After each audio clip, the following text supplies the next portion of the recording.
இத பார்த்தாவது தமிழ்நாட்டில் இருக்கிற அந்த திமுக கவர்மெண்ட் கத்துக்கிட்டா நல்லா இருக்கும். ஆனா அவங்க கத்துக்க மாட்டாங்க. பரவாயில்ல, வரப்போற எலெக்ஷன்ல 100% கத்துக்குவாங்க. அத நம்ம மக்கள் பாத்துக்குவாங்க. இந்த புதுச்சேரி கவர்மெண்ட் பத்தி நம்ம சொல்லி ஆகணும். தமிழ்நாட்டில் இருக்கிற மாதிரி நம்ம திமுக கவர்மெண்ட் மாதிரி கிடையவே கிடையாது.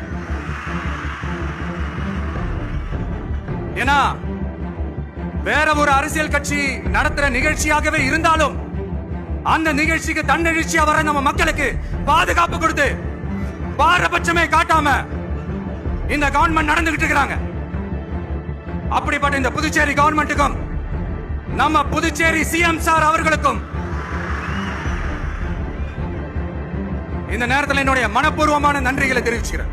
இந்த ஒன்றிய அரசுக்கு தான் தமிழ்நாடு ஒரு தனி மாநிலம், புதுச்சேரி ஒரு தனி யூனியன் பிரதேசம்.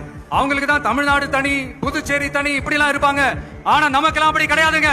நாமெல்லாம் வேறு வேறு கிடையாது. நாம எல்லாரும் ஒண்ணுதான். ஆனா அரசியல்னு வந்துட்டா ஒரு முக்கியமான விஷயத்தை பத்தி நம்ம சொல்லி ஆகணும்.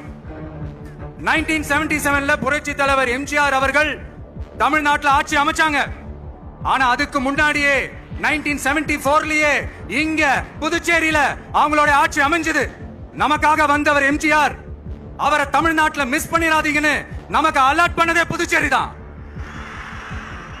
இந்த விஜய் தமிழ்நாட்டுக்கு மட்டும் தான் குரல் கொடுப்பான்னு நினைக்காதீங்க. அப்படி பண்ணாத தவறு புதுச்சேரி மக்களுக்கும் சேர்த்து தான் குரல் கொடுப்பான். அது என்னுடைய கடமையும் கூட. கான்பிடென்டா இருங்க, நல்லதே நடக்கும். வெற்றி நிச்சயம். மீண்டும் சந்திக்கும் வரை நன்றி, வணக்கம்.